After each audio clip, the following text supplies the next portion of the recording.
Florida Division of Emergency Management, the Florida Association of Broadcasters, and this radio station. This hurricane season, the most important thing you can do for your family and your business is to develop a hurricane preparedness plan. Florida's Division of Emergency Management's website, floridadisaster.org, now has a planning tool that will help you come up with your plan. All it takes is a few minutes to get a plan to better protect your family and your business when a hurricane threatens. Get a plan. Get yours at floridadisaster.org. 1470 AM and 95.3 FM. The Health and Wealth Radio Network. Caregiver Solutions Info with Marcia Teal. Tuesdays at 5 p.m. Talk 1470 AM and 95.3 FM WNN. Talk 1470 is WWNN Pompano Beach and 95.3 FM W237BD Boca Raton. The Health and Wealth Radio Network. A bad back, heartburn, low libido, stiff joints, not sleeping well, got allergies, need to lose weight? If you want to feel better, please tune into my Health Talk show, Sunday mornings at 10, the Dr. Bob Martin Show, on Talk 1470 WNN. As a mother, you don't want to have to worry about this bill is coming, but then she needs this chemo. That's a decision you shouldn't have to make. El que San Jude no cobra ni un centavo para nosotros significa quitarnos todo ese estrés, esa preocupación y podernos enfocar en nuestra hija. That was the first thing I was like, how are we going to do this? When St. Jude told us that we didn't have to pay a single bill, I was like, wow. They pretty much have saved us. It's like the world has been lifted off of your shoulders, and now your focus is supporting this child. There is not another hospital like St. Jude. The patient care is unmatchable. It saved my life. It saved my daughter's life. It saved our family.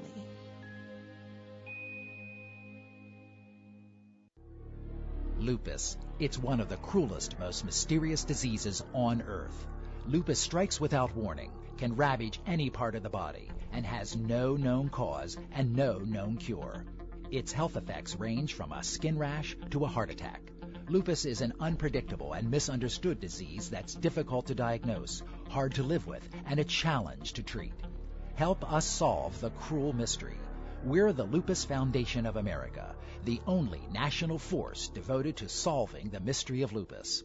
We lead the fight to improve the quality of life for all people affected by this devastating disease. To learn more about lupus and how we can help those who suffer from its brutal impact, visit us online at lupus.org or call the Lupus Foundation of America at 1-800-558-0121. That's 1-800-558-0121. If an individual student athlete or team wins a high school state championship, it's an amazing thing. It's also just the icing on the cake. That's because young people in Florida who participate in education-based athletics are already winners.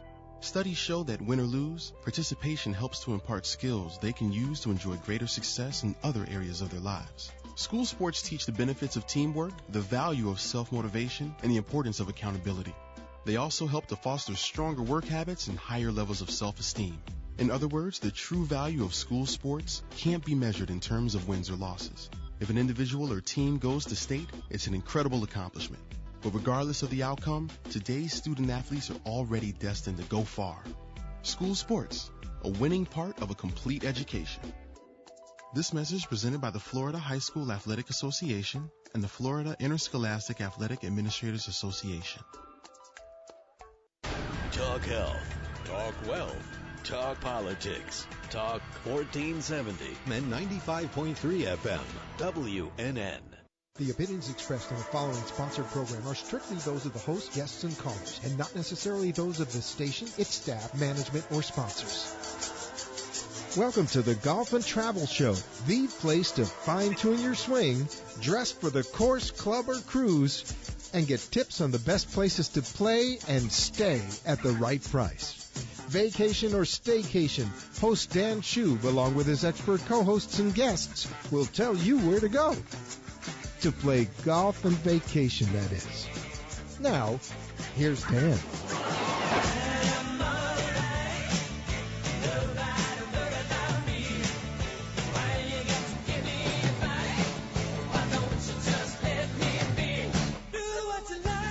Welcome to the Golf and Travel Show. I'm your host, Dan Schub, and tonight, like we always do, we will talk a bunch of golf. We're going to talk some travel, got some deals on travel for you later on in the show, and of course, we do have a guest tonight, like we typically do. In just a few moments, we will be chatting with Jim Nugent, and he is the founder and publisher of Global Golf Post, which is it has been at least a digital golf magazine that I've been reading for a long time with some of the top writers in the golf world, making posts, but now it seems that they have something new that we're going to find out about. It is Global Golf Post Plus, which is a website, and we're going to find out more about that in just a few moments. But first, I guess, first I want to apologize once again because I have my annual cold. Hopefully I won't be coughing in your ear too much, but give it time. I'm sure over the next few weeks you'll be hearing from me. But in any event, hopefully I can make it through the show because when you have a cold, it's not easy to talk on the radio. But we'll give it our best shot. The show must go on. So, of course, we lead off the show with a little bit of golf talk and a little bit, I guess a little bit surprising, but not totally surprising. First of all the tours are up and running now. It had been only the PGA Tour, but now the LPGA and the Champions Tour have all kicked off for the new year. But the PGA Tour has moved from Hawaii to the desert out in La Quinta, California. And this is the event that used to be called, I guess it was the Hope, and now it's just the Desert Classic. And a fellow who has had a lot of success out there, it seems, in the past, got off to an incredibly hot start. And I'm talking about Phil Mickelson, who yesterday shot a 12 under 60, matching his career low score. So at this point in his career, at 48 years old, to be shooting his career low is pretty crazy. He had obviously flirted with a 59. That would have been even more crazy. And continuing the craziness, well, you didn't shoot another 60. He still is holding the lead, so I guess he went 4 under today. So he has the lead, I believe, by about 2 strokes. There were a couple of players that were still out on the course. He's in the clubhouse somehow at minus 16. So a little bit surprising, but obviously Phil still has some good golf left in him, so don't count him out. As I had mentioned, though, the other tours are also kicking off this month or for the new year. And I'm talking about the LPGA, which is up in Orlando, which I will be heading over to Orlando actually Sunday night. So I will just miss this. This is a brand new event, similar to the first tournament of the year in Hawaii for the men's tour. This is the Diamond Resorts Tournament of Champions. So you had to have been a winner on the LPGA Tour in the last year. And I believe there's only maybe 24 or 26 winners. So it's a very limited field of the best women golfers in the world. And it's pretty much right in our backyard up in Orlando at the Four Seasons, which used to be one of the Disney golf courses. So if you would like to go watch these women play, you still have a chance, at least if you're listening to me live on Friday. Of course, as I always have to mention, if you listen to our show that's rebroadcast on Sunday at 6 p.m. Eastern on WSBR, which is our sister station, 740 a.m., 96.9 FM, and 103.9 FM. And so obviously, if you're listening, it's too late if it's Sunday. But if you're still listening on Friday night, this weekend, you can still head over there. It's the Tranquilio Golf Course at the Four Seasons. I've played the golf course. It's a beautiful course. And a single-day pass is only $30 rather. So you can go to their website, just go to the LPGA, I suppose, .com, and you can get more information about tickets. And on the Champions Tour, pardon me, they are heading to Hawaii to open up their season. And they are playing at the Mitsubishi Electric Championship at Hualalai. And Jerry Kelly is the defending champion over there. And I'm just excited because there's plenty of golf to watch on TV. And, I kind of was jonesing for it. So, but as I had mentioned, and we'll talk probably a little bit more about it perhaps later on in the show, but something that I look forward to all year long is starting up this week up in Orlando. And, of course, I'm talking about the PGA Merchandise Show, which is the biggest international golf show. And I've been attending this now for about 25 years consecutively. And I do, like I said, I have a wedding in Tampa this weekend to attend. I'm not getting married. It's someone else's wedding. I'm already married. But from there, Sunday night, I head to Orlando because first thing on Monday morning, I am playing in a media event for Tour Edge and Tour Edge Exotics. I believe it's maybe their 12th annual event that they've held, and I've been privileged to play in almost every one of them. And, of course, Tour Edge makes a really good product at a reasonable price, and many of the Champions Tour players especially have been playing their clubs for a long time without being sponsored, and now Tour Edge has been making a little bit more of a move with some of the professionals and actually having some sponsors or sponsoring some of the players, especially on the Champions Tour. So I am looking forward. The event is in Lake Nona, which, of course, is absolutely beautiful club up there.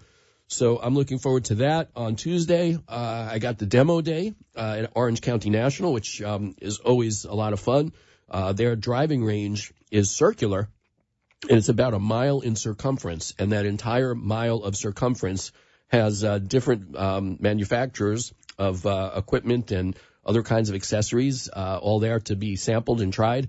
And I'm obviously looking forward to see the latest and greatest and all these new products that are going to make your and my shots longer and straighter and more consistent. So I'm looking forward to it. It's just a lot of fun. And, of course, my buddy James Stammer, who was on the show not long ago, he's like my playing partner, and I've my best buddy for like 20 years, who I play with quite a bit. We've been going together for all these years. Some of the folks up there think that we're married, which is not the case. They see us only once a year at the show, always together, it seems, because we have, commonality. He also hosts a golf radio show and does some golf writing, and we live nearby and we play together, so we travel together. But I'm looking forward to spending time with my buddy and talking to all the vendors. Tuesday afternoon, James and I are playing somewhere up there. I'm not quite sure where, but I will be reporting on all of it next Friday. And then, of course, on Wednesday, the exhibits open in the exhibition hall. What's really interesting is this year they are co-joining racket sports. They're bringing into the exhibit hall. So things like tennis and pickleball and maybe table tennis, even things that you play with a racket, are going to be there. And I attend a lot of trade shows for my day job. I exhibit at trade shows. And, the economy is tough, and these exhibit halls are big. And filling up these shows have become increasingly difficult over the years. So it seems that there's a new trend where more than one show are kind of joining together if they have similarities. So, of course, tennis, for instance, many of the buyers for the pro shops for the golf course at a country club are also the same buyers that are buying for the tennis pro shop, too. So this makes it simple for the buyers that are attending. They can kind of take care of two industries in one visit. So it just makes it a lot easier for everybody, it seems. Also in the golf world this week, we finally found out about my neighbor from up in Jupiter Island. Of course, I'm not on Jupiter Island, but it is my county. I'm talking about, of course, Tiger Woods. He finally made an announcement as to when he's going to start his new year and play, and he's going to be at the Farmers Insurance Open next week. He's going to tee it up, and of course that is Torrey Pines in San Diego, where I just was a couple of weeks ago. I would have loved to have had a chance to play, but I'm sure the course was not open for play anyway. So another time I'll have to get out there and play Torrey Pines. I've been trying to get there for years. It's not easy. It's not like San Diego is on the way to too many places. Just not there that frequently. Also in the golf news this past week, there's been a lot of talk about the rule changes, and, people like Bryson DeChambeau, who believe that keeping the pin in when you putt is helpful. He has been doing that on some putts. I suppose maybe some of the longer ones that he's going to be hitting the ball faster, but not on the shorter ones. It seems that none of the other players are taking advantage of this. The most outspoken person about it was Justin Thomas. He just feels really weird. I mean, you have to realize that these golfers have been playing by a certain set of rules for their entire life, and now all of a sudden everything is changing. And it seems the other rule that the players are having a problem with is when you have to drop your ball instead of shoulder height, now it's knee height. And some of them are wondering, well, why can't I still drop at shoulder height? I mean, that's higher off the ground. if I like to do that. Then the other question was, does that give an advantage to somebody who's shorter versus somebody who's taller, because they're dropping it closer to the ground, so it's more likely to kind of land and stop where they want it to. A lot of questions. People love to pick on the USGA. They seem to not be able to win. Some of the other rule changes have not gotten the same kind of complaints, so we'll see how that all goes. But we'll be talking more about it. As a matter of fact, maybe we'll talk a little bit about it with our guest that we're going to be talking to right after the break, Jim Nugent, the founder and publisher of the Global Golf Post. So he should be calling in momentarily. So I think what we will do is we will take our first break, and then we will come back, and we'll be talking a little bit of golf with Jim. So stay tuned. We'll be back with more of the Golf and Travel Show.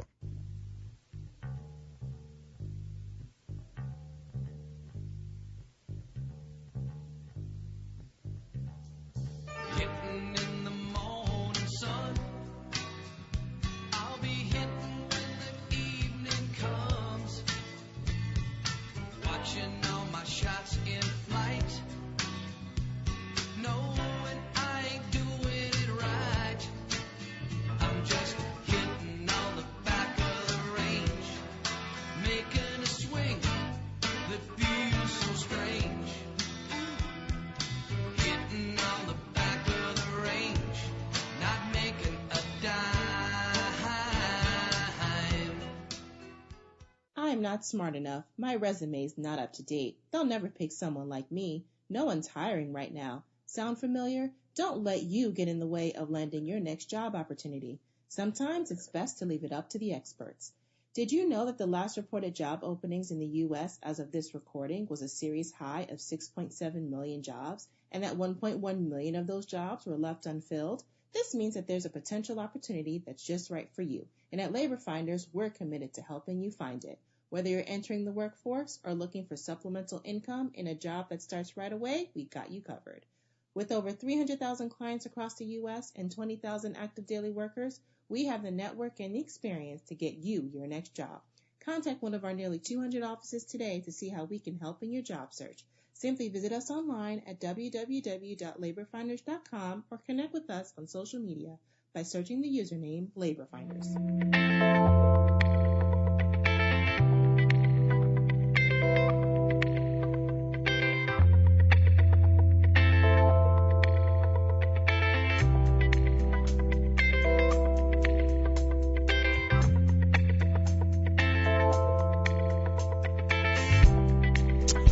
And we are back, and we're still trying to track down Jim. He's, I believe he's in Chicago. Maybe he's stuck in the snowstorm or something, so hopefully we'll be able to find him, and I'll talk about something else while we wait for him, and if not, it'll have to be another time. I'll have to track him down in Orlando. If he doesn't call in, he's going to have to pay for this. So, but we can still talk a little more golf, and something that's very, very local to where I'm sitting right now here in Boca Raton, of course, is the Oasis Championship on the Champions Tour, which is scheduled for just a couple of weeks from now, I believe. It's the beginning of February.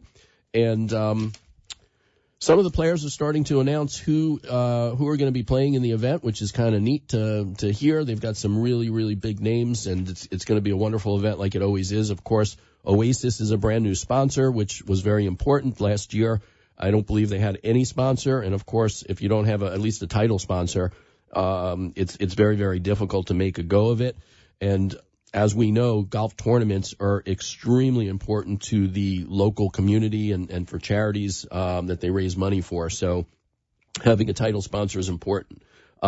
It seems that the most recent player that has announced that he's going to be playing is one of the biggest favorites, of course, out of all the players on the Champions Tour, and that is Big John Daly. So he's just a great guy to watch. The course has some holes that are a little bit shorter, so he feels that he could reach him. Of course, most of the courses on the Champions Tour are a little bit shorter than the PGA Tour, but specifically he said that he could reach most of the par 5s and 2, and there's even a par 4, the 7th hole, that he believes is reachable off the tee.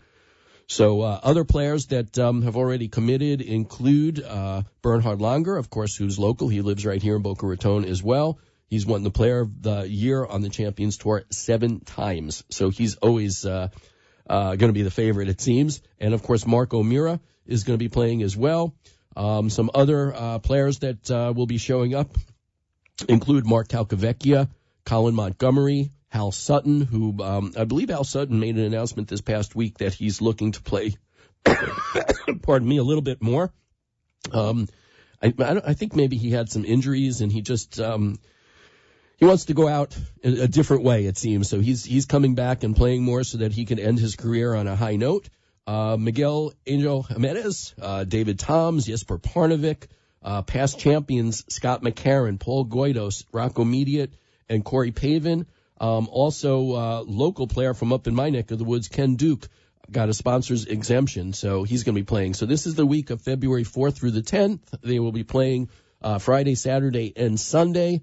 $1.7 million purse. All of the 3 rounds will be televised live on the Golf Channel. And if you would like to go to the event, obviously if you're listening to me over the airwaves here on the radio from South Florida, it's literally right here, so you don't want to miss this. So tickets are for any one day, $25 in advance and $30 at the gate.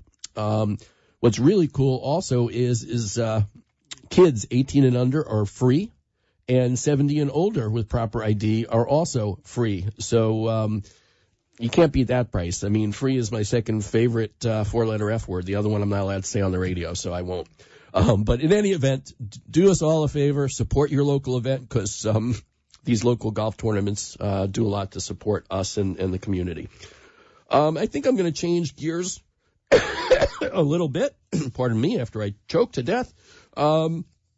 And we are going to talk a little bit about some other things in the area as well as some travel things. And, of course, something that's been affecting many, many people throughout the country is the government shutdown. It's obviously having a huge impact on travel. The TSA, of course, that keeps our the airspace safe. They've been having huge numbers of workers calling out sick because even though they're supposed to work, they're not getting paid. And basically what many of them are saying is even if we're going to get paid when this is all done, that could be weeks or months. What do I do about putting food on the table and paying the rent or the mortgage today? And I was a little bit surprised to find out that the typical starting salary for the folks that do this very important, dangerous work is in the 20s thousands a year somewhere, but somewhere between 20 and 30 a year. And those who have a lot more experience can work their way up into the 40s. Not a lot when you think about the responsibility that they have about keeping us all safe and the fact that they can easily be targets for people that are trying to sneak onto planes with God knows what, especially guns, it seems. A lot of people are managing to do that, and doesn't make me feel all warm and fuzzy. Of course, we also have the air traffic controllers, which is another horrible situation because they have been operating shorthanded for years. Ever since President Reagan, I believe, when there was a strike and he fired them all, they've never filled all the positions. The skies are busy. These folks work really, really hard under tremendous stress. And now they have the added stress of not getting paid and worrying about making sure that planes don't hit each other, that they are all separated and safe and in their own space. So it's been really difficult. And our sponsor, Labor Finders, has, interestingly enough, been inundated with people who are either not being paid and are deciding to call in sick or on furlough and can't go into work and are obviously not being paid and will never be paid because they're on furlough. As the government likes to say vacation, but it's not really a vacation. So they've actually been showing up at Labor Finders looking for daily work and daily pay just to be able to make ends meet. And I got to tell you, like, if some of these TSA folks are making $20,000 at Labor Finders, a lot of these temporary workers, if they're any good, and obviously these folks must have a pretty good work ethic if they've been working for the TSA, it's a demanding job, they may be offered other full-time jobs and never come back. So, kudos, first of all, to Labor Finders for just being there, and to be honest, when I first heard about this, I was wondering if people would think that, Labor Finders is doing something wrong by kind of pulling these people away, especially if they weren't furloughed, if they're supposed to be working. But you also have to understand that the government, the law, is that you can't discriminate against people. If anybody else walks in and says they're ready and willing and able to work and they can get a job, and one of these guys or gals walks in and says the same thing, Labor Finders can't say, no, you're on furlough, or no, you're a TSA worker. They have to be sent out. So People like labor funders didn't cause the problem. They're just trying to help fix it.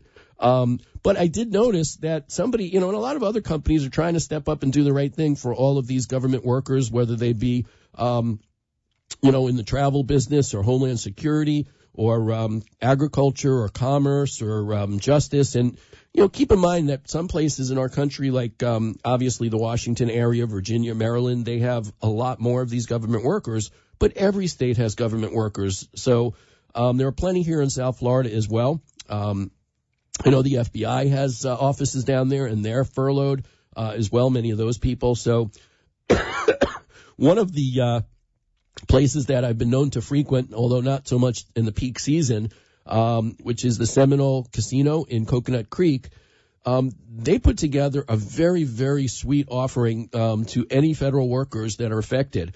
And now through the end of this month at least, if you have a valid government ID, you and a guest can have lunch for free at either their buffet, Fresh Harvest, or their Italian restaurant, Cerisi. And they do have a maximum that you're allowed to spend, but it's enough to eat at either of these locations. But not only that, Monday through Friday between 11 and 4, you can do this up to once a day and 5 times a week. So if I was working for the government or not working for the government, not getting paid, and I had a family to feed or a spouse to feed, I would not eat breakfast.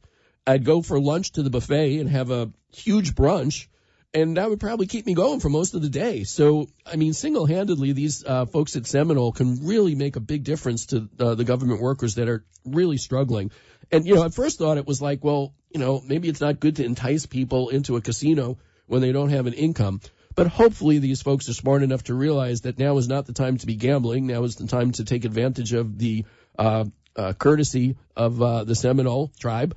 And obviously the Seminole tribe, not only is it wonderful positive publicity because folks like myself are talking about it, but hopefully when these government workers go back to work and perhaps they finally catch up and have a couple extra bucks in their pocket, they'll go back to the casino and catch a show or another meal or drop a couple of bucks in the slots or at the table. So kudos to the Seminole tribe and Seminole Coconut Creek for stepping up and doing the right thing. I've been obviously traveling a lot by air, and I know that myself and of course my wife was traveling with me on my last trip. We have been going out of our way, first of all, to get to the airport early because the lines at security can certainly be a lot longer because of this.